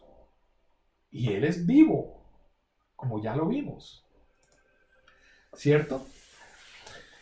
Miremos más al respecto, más referencias bíblicas. Dice, por ejemplo, a lo que me estaba refiriendo, que todos somos el cuerpo de Dios. Dice en la epístola a los Efesios, leámosla juntos, del capítulo 1, del versículo 15 al 23. Dice, leámosla. juntos. Por esta causa también yo, habiendo oído de vuestra fe en el Señor Jesús y de vuestro amor para con todos los santos, con todos, ¿no es cierto? No ceso de dar gracia por vosotros, haciendo memoria de vosotros en mis oraciones. Ahí vemos la intercesión. Para que el Dios de nuestro Señor Jesucristo, el Padre de gloria, os dé espíritu de sabiduría y de revelación en el conocimiento de Él, alumbrando los ojos de vuestro entendimiento, para que sepáis cuál es la esperanza a que Él os ha llamado, y cuáles las riquezas de la gloria de su herencia en los santos. ¿Cuál es, dígale ojo? Para que tengamos sabiduría y entendimiento y se nos abran los ojos y podamos ver y tener el conocimiento de la riqueza a lo que Él nos ha llamado, de la herencia que Él nos da en los santos. ¿Cierto? ¿Y cuál la supereminente grandeza de su poder para con nosotros los que creemos? Hay que creer en esto, hay que tener fe. Según la operación del poder de su fuerza, la cual operó en Cristo resucitándole de los muertos y sentándole a su diestra en los lugares celestiales, sobre todo principado y autoridad y poder y señorío, y sobre todo nombre que se nombra, no solo en este siglo, sino también en el venidero. Y sometió todas las cosas, todas, no solo lo presente, lo pasado también. Los seres o las personas que han muerto en el pasado también, todas, bajo sus pies. Y lo dio por cabeza sobre todas las cosas a la iglesia, la cual es su cuerpo, la plenitud, o sea, la totalidad de aquel que todo lo llena en todo. La plenitud, la totalidad, desde la existencia de la humanidad. No es solo ahorita, no. Todo ser humano desde la existencia de la humanidad forma parte de la iglesia. Todas las cosas, no solo los que estén vivos ahorita. ¿Ok? Entonces, ¿dónde quedan los que ya murieron? Que creyeron en el Señor. Son parte de la iglesia. Están vivos en Él. Son los santos. ¿Cierto? De otra forma, eso no sería completo, no sería pleno. Miremos lo que dice en el Evangelio según San Juan, capítulo 17, del versículo 20 al 21. Dice, mas no ruego, esto, recuerden que esto es nuestro Señor Jesucristo orando. ¿Ok? Échale ojo. Y dice, mas no ruego solamente por estos, los del presente, sino también por los que han de creer en el futuro. Sino también por los que han de creer en mi palabra, en mí, por la palabra de ellos. Para que todos sean uno. Todos, pasados, presentes y futuros, seamos uno. Como tú, oh Padre, en mí y yo en ti. ¿Es que acaso porque Cristo murió, entonces su alma ya está desconectada? No. Cristo murió y Cristo resucitó. Y Él está conectado con el Padre y con el Espíritu Santo. Y de la misma manera, Cristo aquí oró para que todos seamos uno. Una unidad, una iglesia que está viva en unión con Él, como Él está en unión con el Padre y el Espíritu Santo. Y dice, que también ellos sean uno en nosotros. No dejamos de ser uno en Cristo cuando morimos. Nuestro cuerpo se queda aquí, nuestra alma no. Y termina diciendo, para que el mundo crea que tú me enviaste. ¿Cierto? Esos, en ese momento ya murieron. Y nosotros hoy en día hemos creído por la palabra y somos todos uno, en unidad. ¿Ok? ¿Crees tú que Jesús tiene poder sobre la muerte? ¿Cómo limitas tú el poder de Jesús sobre la muerte si es que piensas que el alma también está muerta o que el alma no está viva? ¿Mm? Considera, contéstate. Y mira, ¿qué creían al respecto los primeros cristianos, que es de donde viene tu creencia cristiana actual? Y mira a ver si coincide con lo que se cree en los últimos años. A ver cuál es la creencia original. Bueno, entonces, entendiendo la intercesión de los santos difuntos y que debemos imitar a Cristo, eso es lo que nos dice la Biblia. En 1 Corintios nos dice, sed imitadores de mí, así como yo de Cristo. En Efesios nos dice, sed pues imitadores de Dios como hijos amados. Entonces, ¿cómo debemos imitar a Cristo?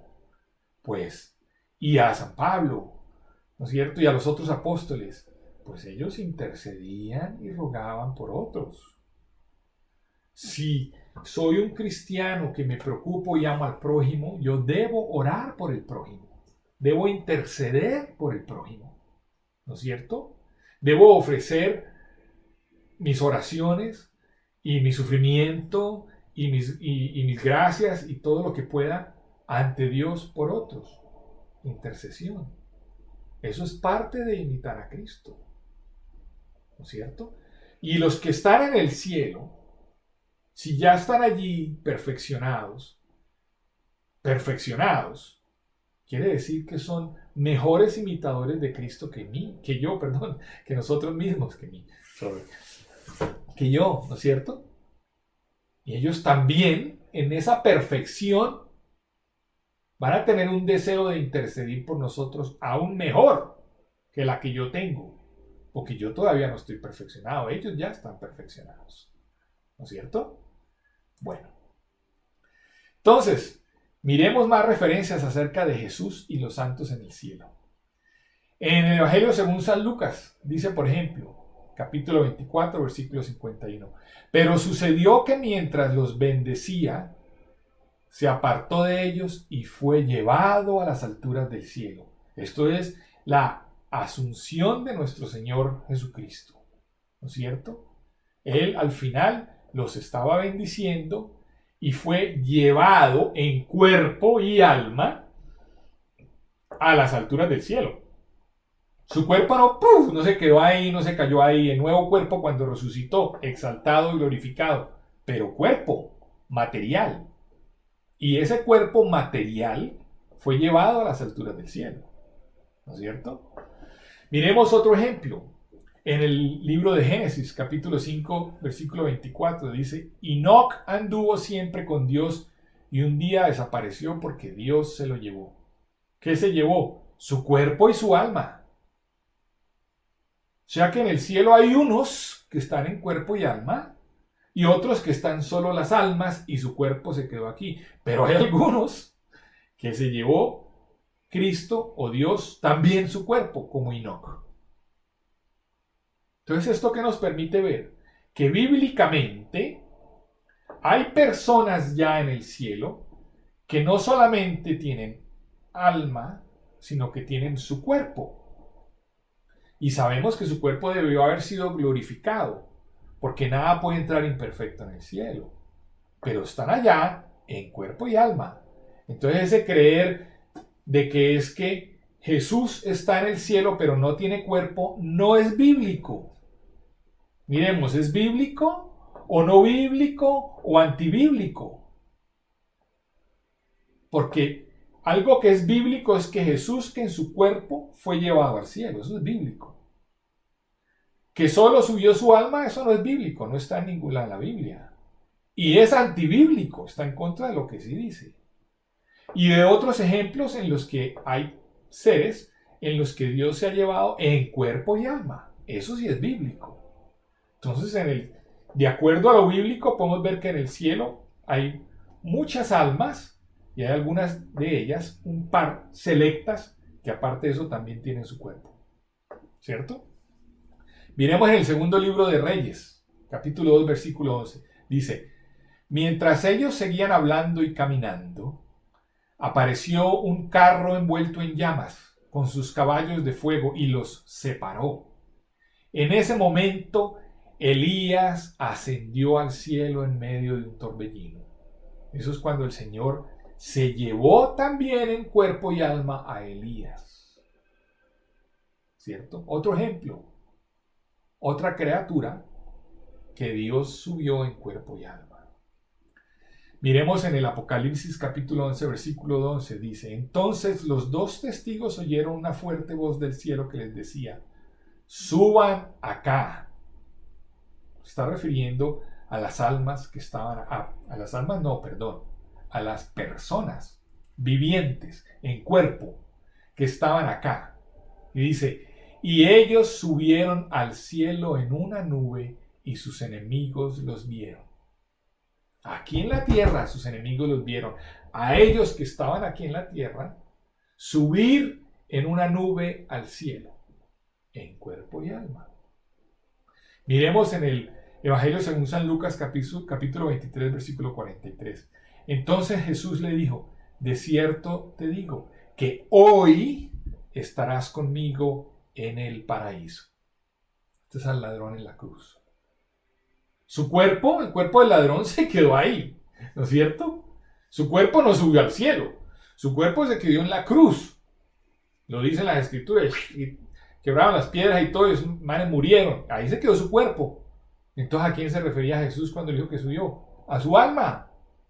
Que su alma iba a estar desde ese mismo día con él. Eso es bíblico.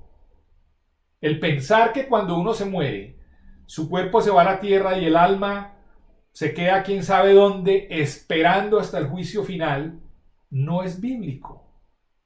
Es bíblico que el alma de los creyentes de una vez va a estar con Cristo. Eso sí es bíblico.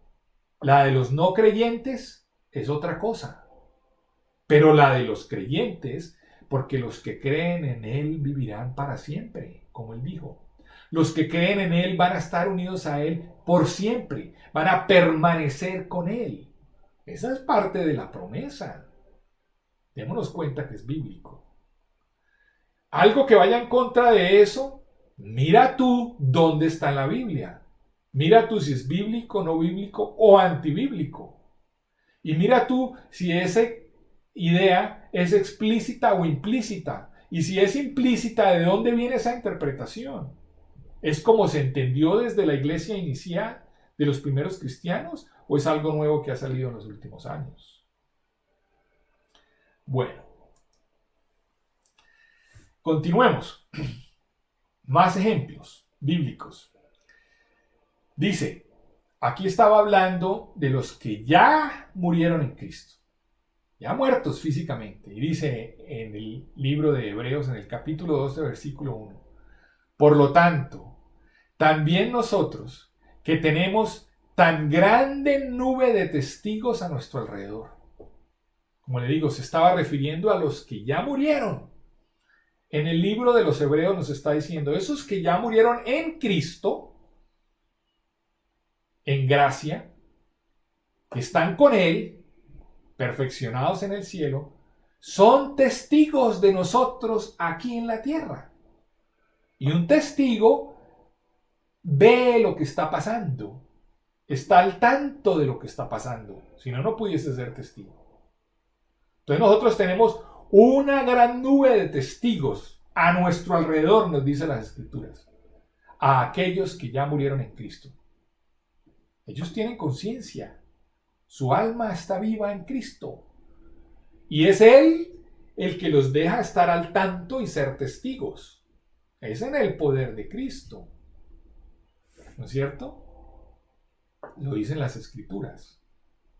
Si quiere entender más, ¿cómo pueden ellos estar al tanto? Eso es otro tema. No quiere decir que ellos sean omnipresentes o omnipotentes. No, no se confunda. Por ejemplo, las Escrituras nos dicen que el demonio está por todo el mundo devorando a todas las personas. Entonces quiere decir que él es omnipresente, omnipotente y sabe lo que todo el mundo está pensando. No, no. Entonces ahí no hay inconsistencia. Ellos ya están en el cielo, perfeccionados en Cristo, y es a través del poder de Dios que todo es posible, que Él deja que ellos puedan ser testigos. Y es una gran nube de testigos, y están a nuestro alrededor. Y somos uno, como vimos ya. Y son nuestros hermanos, como vimos ya. O sea que ellos tienen el mejor interés por nosotros. ¿No es cierto? Bueno, miremos qué dice más adelante en el mismo libro de Hebreos, en el capítulo 12, el versículo 22 al 23. Lean conmigo. Dice, ustedes, por el contrario, se han acercado al monte de Sión, a la celestial Jerusalén. Cuando nos convertimos en Dios, nos acercamos al pueblo de Dios, celestialmente hablando, a la celestial Jerusalén. Y dice, ciudad del Dios vivo. Pero no solo nos hemos acercado a la ciudad, mire lo que dice aquí, y a una incontable muchedumbre de ángeles, ellos también están al tanto, y a la congregación, o sea, al grupo de los primogénitos, o sea, de los que ya van adelante de nosotros, que están inscritos en los cielos. Y también a Dios, el juez de todos. Y también a los espíritus de los justos que han sido hechos perfectos.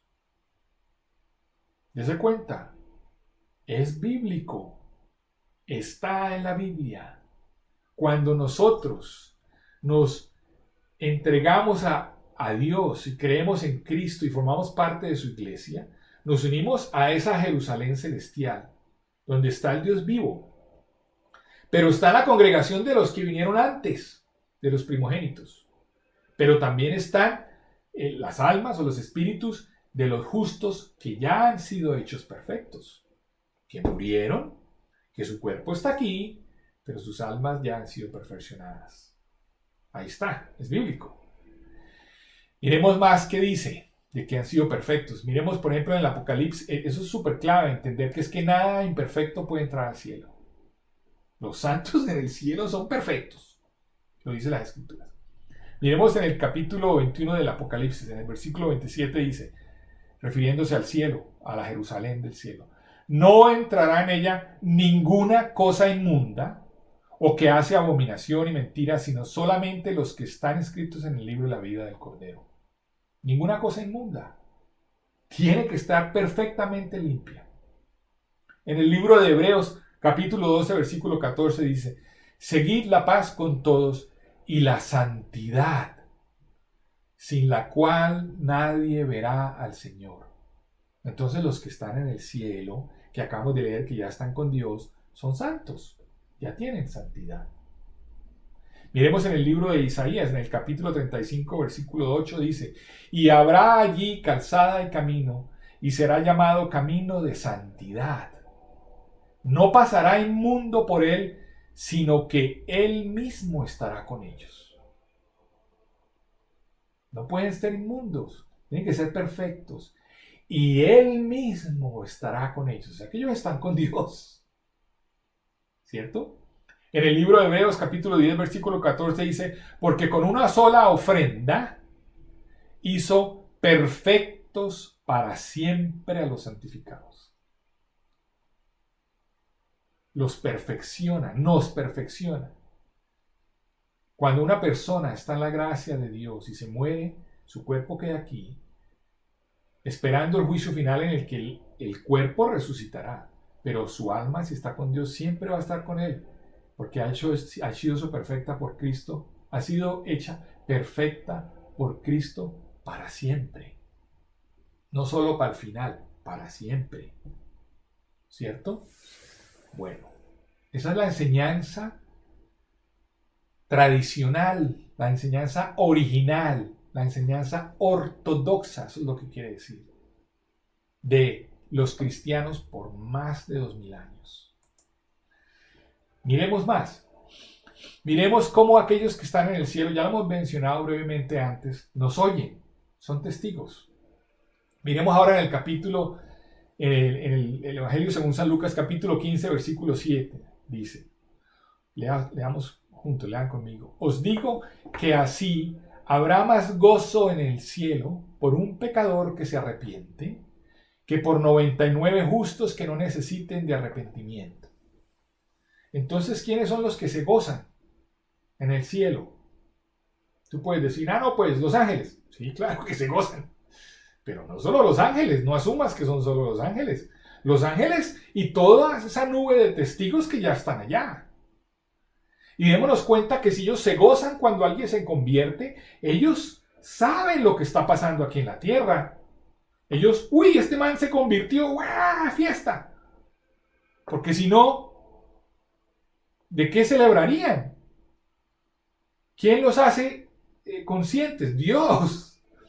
Así sea en China, en Estados Unidos, en Colombia, en donde sea, cualquier pecador que se arrepienta, que se convierte, ellos, y así no se convierta, así se arrepienta, ellos saben, se dan cuenta, no es porque sean omnipotentes, ni omnipresentes, ni omniscientes, no, pero Dios lo es. Y Dios les da a ellos ese conocimiento y se alegran y se gozan en el arrepentimiento del pecador. Entonces ellos están al tanto, ¿cierto?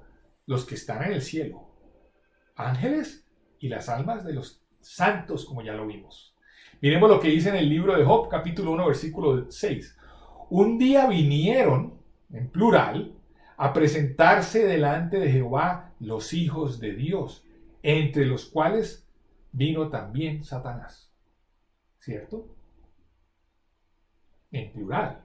Miremos lo que dice el mismo libro de Job en el capítulo 2, versículo 1. Aconteció en la misma historia que otro día vinieron los hijos de Dios para presentarse delante de Jehová. O sea, volvió otro día. Y Satanás también entre ellos. Eso fue cuando Dios y la historia de Job en la Biblia, las pruebas que Job tuvo que tener. Dese cuenta, en plural se presentaban ante Dios, ¿no es cierto? O sea, ellos, los ángeles que se presentaron ante Dios y Satanás, estaban al tanto de qué era lo que le estaba pasando a Job, ¿cierto?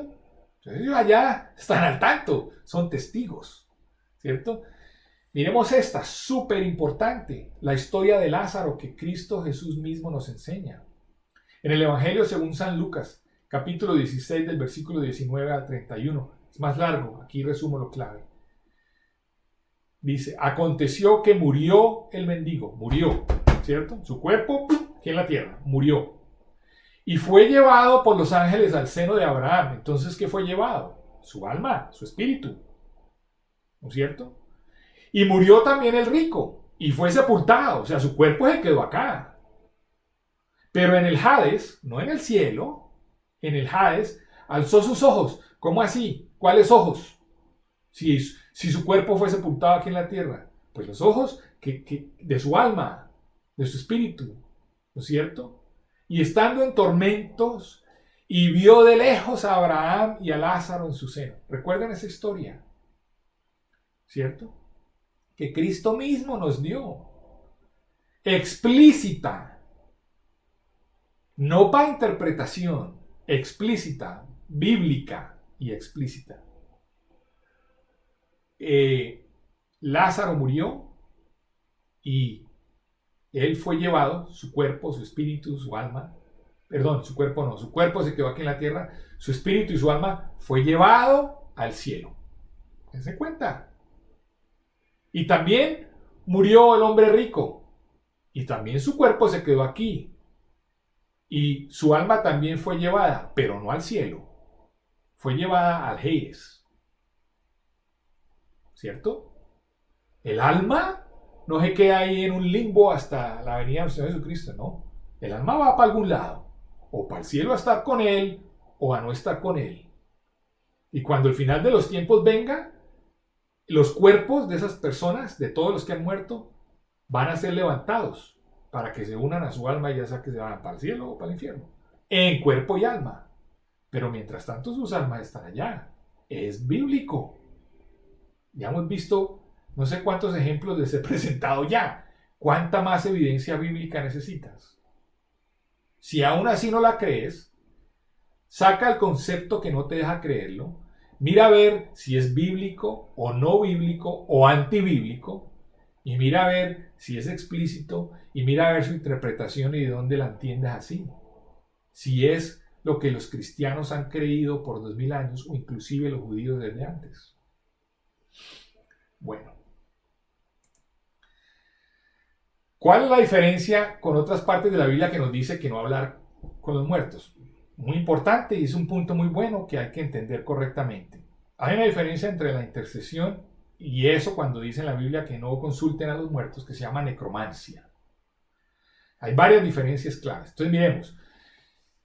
La diferencia entre necromancia versus pedir a los cielos que ya están en el cielo, que oran ante Dios por nosotros, que hacen intercesión. Entonces la necromancia es llamar a los muertos que no están en el cielo y hacerlos venir para adivinación, para que me den información. No es yo dándoles a ellos, es yo recibiendo información de ellos. Eso es adivinación.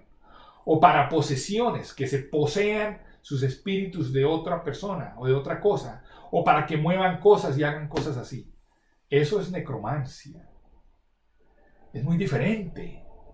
Intercesión es a los que ya están perfeccionados en el cielo. Recordemos que ellos están en la gloria de Dios. Y no es para que me den información de algo, para cuál va a ser el tiquete de la lotería, y entonces qué va a pasar con este negocio, y entonces cómo debo yo atacar en la batalla. No es para que me den información. Yo soy el que les doy información a ellos y es para que ellos pidan e intercedan ante Cristo allá en el cielo. No es para que bajen aquí. No es para que se posean de nada. No. Es en el mismo cuerpo de Cristo, que ya vimos, que somos uno, que estamos unidos, que están vivos. Ustedes que están perfectos, pidan por mí. Ustedes que son testigos, pidan por mí. Es yo diciéndoles a ellos, usted pida ante Dios por nosotros. Eso es lo que el cristianismo ortodoxo ha creído por 2000 años con base en la Biblia y con base en la enseñanza de los apóstoles. Si tú tienes una idea diferente, examínala a la luz de las Escrituras. Cualquier concepto, ya lo he mencionado varias veces, mira a ver si es bíblico, no bíblico o antibíblico, si está explícito o implícito, y si es implícito, ¿de dónde viene la interpretación que tú crees? ¿Es reciente? ¿Es del pastor? ¿Es hecha por ti mismo? ¿O viene de la enseñanza apostólica de 2000 años? ¿Ok? Porque los cristianos ortodoxos, no solo la Iglesia Católica, todo el cristianismo ortodoxo cree lo mismo acerca de esto. Y está prohibido consultar a los muertos, es pecado. Lo que se hace es pedir intercesión de los que están vivos y perfeccionados en el cielo. Una diferencia conceptual muy grande. Debes entender esa diferencia. Entonces, esa intercesión de los que ya están en el cielo es para que pidan por nosotros ante Cristo. Una diferencia fundamental muy clave. Bueno, entonces, con base en esto es que el cristianismo ortodoxo cree que todos los cristianos en esta tierra o en el cielo, porque somos uno solo, y están vivos, y Dios es el Dios de vivos, no de muertos, y todos somos uno en Él, y todos los cristianos, como nos dice la Escritura, debemos orar, intercedir, y medir, y rogar, y pedir los unos por los otros. El hecho de que su alma ya no esté aquí en la tierra, sino esté en el cielo, no quiere decir que ellos dejen de formar parte del cuerpo. Aún más, ellos ya están perfeccionados. Entonces ellos pueden orar, intercedir y pedir aún mejor por nosotros. ¿No es cierto? Los protestantes y los católicos, todos los cristianos, oramos y hacemos intercesión los unos por los otros. Ah, sí, pero no están muertos, sí. Claro. Pero eso no quiere decir que los que ya están muertos y perfeccionados no lo puedan hacer. O no lo deban hacer. Porque al contrario, ya vimos que ellos están al tanto, ya vimos que ellos son perfeccionados y ya vimos que ellos están delante de Dios llevando nuestras oraciones y que pueden participar en ellas. Entonces, el cristianismo ortodoxo sencillamente no se limita a pedir intercesión de los que están aquí en la tierra, sino también de los que ya están en el cielo perfeccionados. Así de sencillo. ¿Cierto? Y sabemos, la Escritura nos dice, y ya acuérdense el primer ejemplo que les mostré cuando en Génesis Dios le dijo que ore el profeta por usted. Porque si Él no ora por usted, usted no va a vivir. ¿Por qué? En el libro de Santiago nos aclara. Santiago capítulo 5, versículo 16 dice, porque la oración eficaz del justo puede mucho. Y los que ya están en el cielo, ya están perfeccionados. Ya han sido hechos justos. Y su oración es mucho más eficaz que la nuestra. Lo dicen las Escrituras. Explícitamente, no ambiguamente, literalmente. Bueno, entonces, como veíamos, la oración eficaz del justo puede mucho. Miremos, por ejemplo, en el libro de Job, en el capítulo 42, versículo 8, dice, y mi siervo Job orará por vosotros. Esto es Dios mismo hablando, diciendo, Job va a orar por ustedes, porque a él le atenderé, para no trataros afrentosamente, por cuanto no habéis hablado de mí con rectitud como mi siervo Job. Entonces, dése cuenta. Él está diciendo, la oración de Job por ustedes sí la voy a escuchar, pero la de ustedes mismos no. O por lo menos no en la misma medida. Pero sí atenderé la de Job por ustedes. Dense cuenta. ¿Por qué? Porque la oración eficaz de alguien más justo que nosotros puede más que la de nosotros. Lo dice Santiago 5:16. En el segundo libro de Reyes, capítulo 19, versículo 20, dice, así ha dicho Jehová, Dios de Israel, lo que me pediste acerca de Sennacherib, rey de Asiria, he oído. Y dése cuenta, se refería a lo que Jehová, Dios de Israel, uno de sus profetas, pidió acerca de Sennacherib. Dios no escuchó a Sennacherib, ni a lo que los otros estaban pidiendo, sino a lo que esta persona en particular pidió. ¿Por qué? Porque era un justo y su oración es más eficaz. Puede mucho más que la nuestra. Bueno, espero que estos ejemplos y que estos principios fundamentales los tengas en cuenta ahora que vamos a entrar a mirar en la siguiente parte los aspectos específicos referentes a las creencias de la Virgen María. Muchas gracias y que Dios lo bendiga. Por favor, revise estas referencias bíblicas, léalas, órelas y compare.